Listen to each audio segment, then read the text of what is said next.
Okay. Everyone all set? Okay. Good afternoon, everyone. I regret that we're here under these circumstances. I'd like to begin this afternoon by sending my deepest sympathies to the victims, their families, and their friends. I'm joined this afternoon by Police Chief David Nisleit, Fire Rescue Chief Colin Stoll, who will both be providing updates shortly about the events of this morning, as well as what has been going on since then. But first, I wanted to be here to provide some additional comments about an aspect of this morning's situation that must be addressed. We know that most, if not all, those who were sheltering under that bridge this morning were homeless, and they were there because they felt as though they had nowhere else that they could go.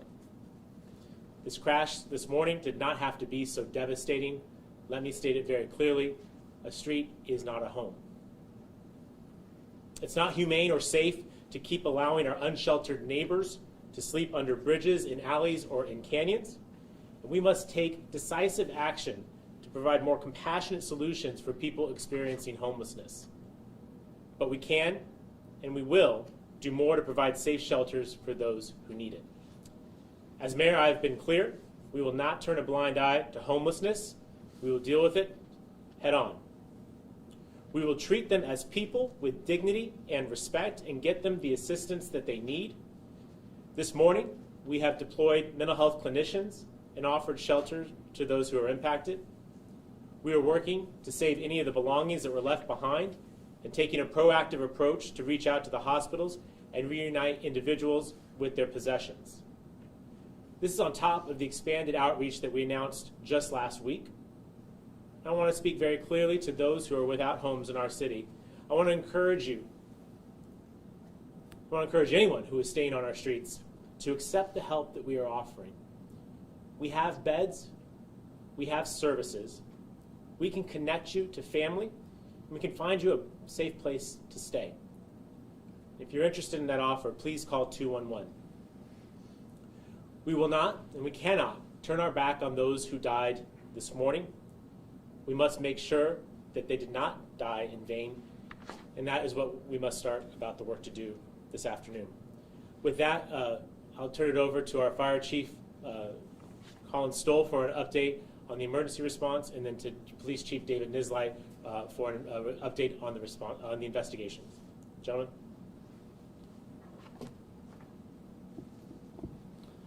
Thank you, Mayor. Good afternoon. Colin Stoll, Fire Chief with San Diego Fire Rescue Department. As the Mayor stated, we're sorry to be here on such a tragic day. It was a very emotional call for everyone who responded. We initially responded to a traffic accident in the area, which was quickly upgraded to a mass casualty incident. Our crews arrived with several victims on the street. They do what they call a triage, a mass casualty protocol. They triage these patients. They identify which ones are the priority patients that are going to be transported first. They coordinate with the hospitals so we don't overload on one hospital or not. They separate out these patients and they designate what hospitals they go to. Unfortunately, we did have 3 victims that were dead at scene.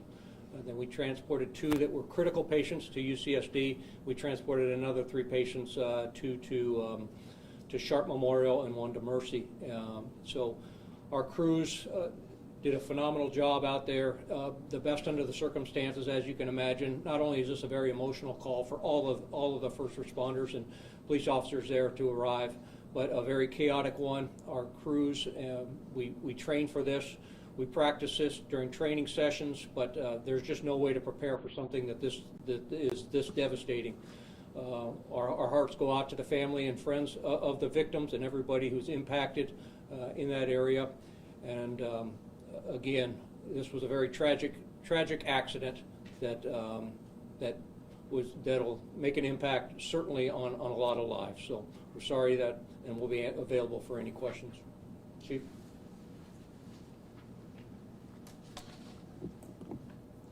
Thanks, Chief Stoll. I also want to offer my deepest condolences to the family and friends and loved ones of those impacted and those that lost their lives this morning. And much like fire personnel, it's just after 9 o'clock that police personnel started receiving multiple 911 calls about an accident with multiple people down. Why don't I just give you an update on the investigation and where we start right now. At this time, we have a 71-year-old male identified as Craig Voss, with a date of birth of 3/29/1949, in custody.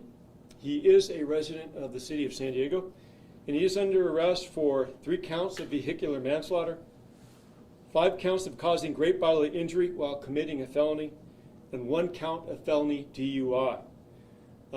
Probably within the last hour, you saw that our scene has been reopened. Our investigators immediately responded to the scene and took charge of that investigation and took charge in case of part of arresting Mr. Voss, and our investigation continues at this time. So this time, that's really what I have as far as that. Again, my deepest condolences go out to those impacted by this tragic incident. And with that, I'll open it up for questions. Yes, sir. You said 3 counts of vehicular manslaughter, 5 of great bodily injury. That totals 8. There were 9 victims, you said earlier.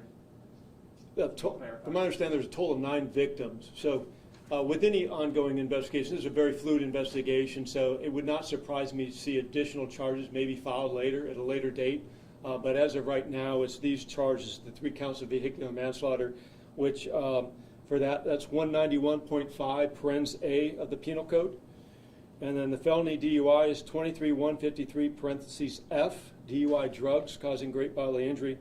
And then the last is 12022.7 parens A, which is basically committing a felony and causing great bodily injury or death. So Do you know what the substance was that the driver had used? that will be part of our investigation, and that will come out in the court case. So it wasn't alcohol, or you're not saying right now? I'm just saying he's impaired, but he is under arrest for the 23-153 section, which is the drugs. Impaired while under drugs. There was a witness who described a man who was frantically searching for his dog after the crash.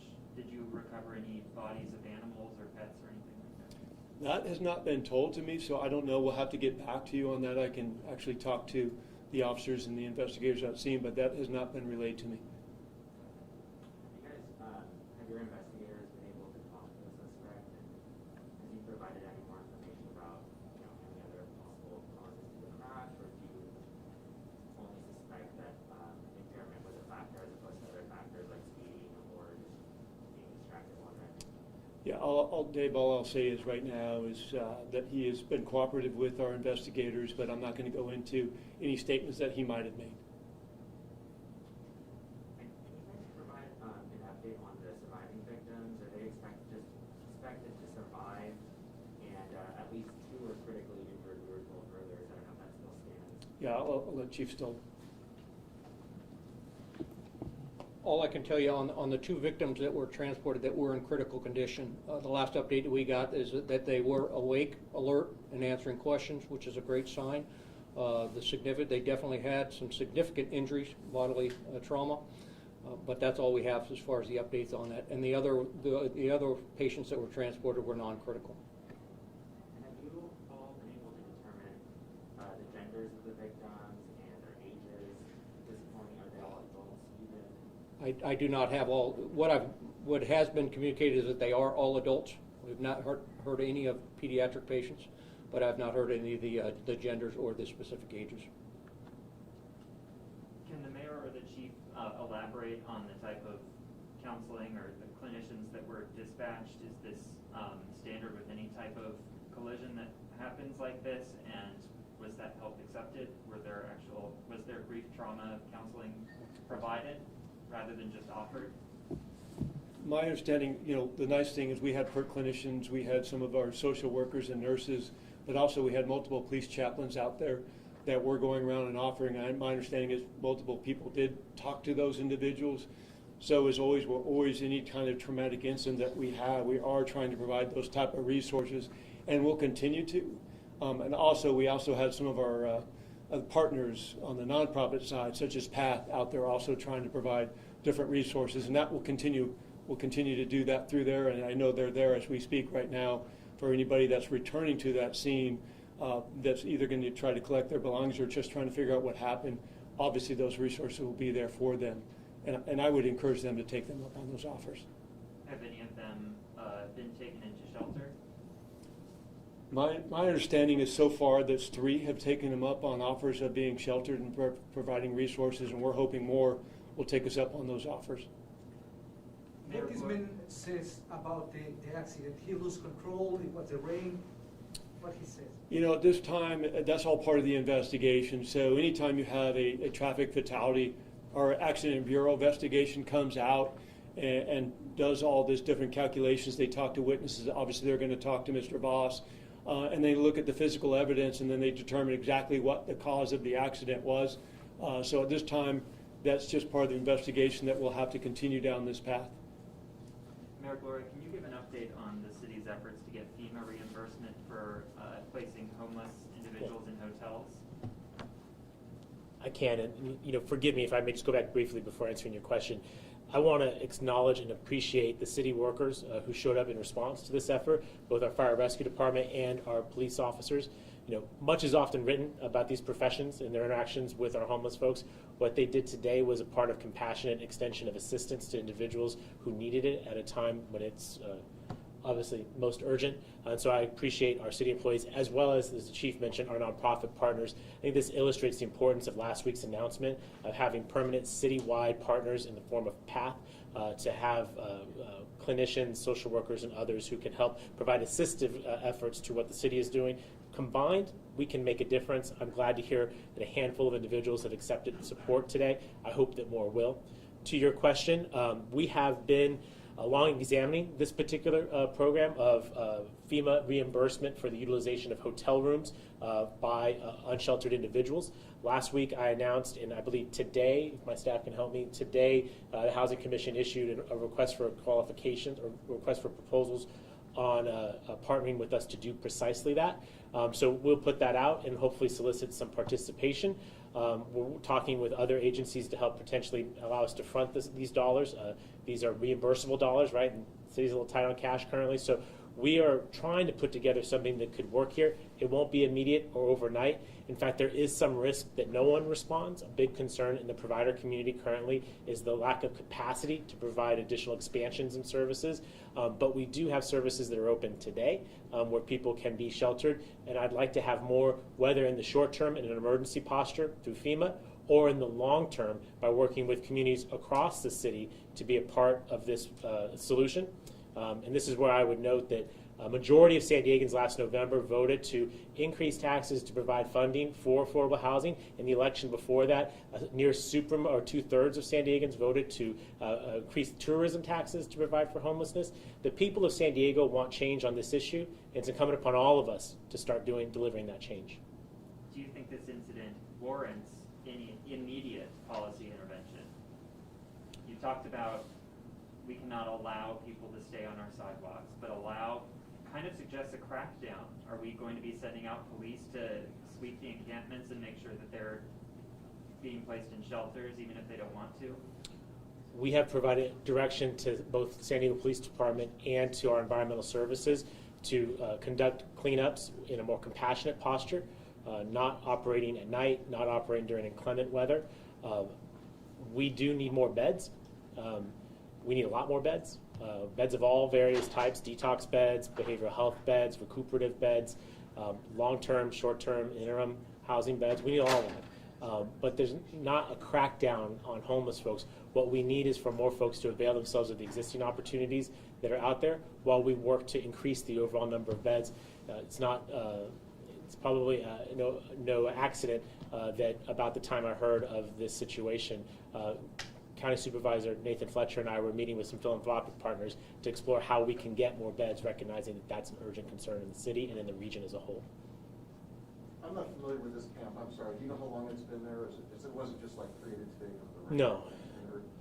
No, the part of B Street that's in question here, the 15, 1600 blocks of B Street are known encampment sites, in part because you have a large cover over the entirety of B Street to create the Curran Plaza of City College.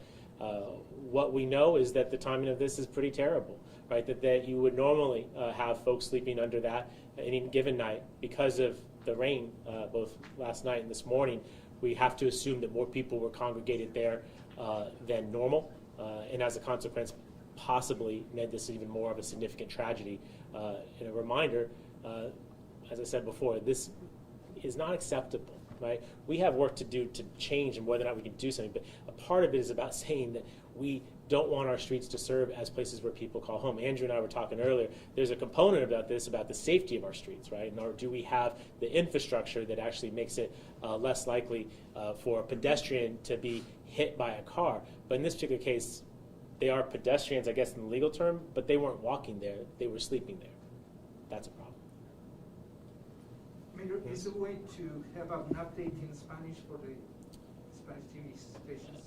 Not one that is high level on my part, but I think Ms. Munoz, do you want to come up? Do you have maybe any more questions before we transition to Spanish? Thank you for asking that. I'm glad we have someone on site that can help you. David, did you have something? I have one more, I think. I guess for the chief. Okay. Is there anything else, Chief, that you can say about why you all believe he was impaired? Is that related to evidence you found, or like, you know, a breathalyzer test or something like that? Just anything else to shed light on why he's facing that charges? No, I appreciate the question. It's based on basically a field sobriety test done by what I would call a drug recognition expert, or DRE. And based on that, we believe he is impaired, and there's other evidence that will come out in the court case.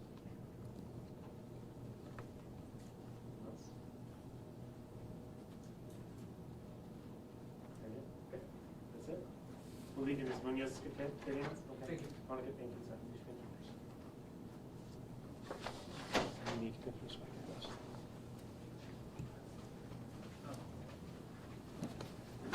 ¿Es hablar con él primero?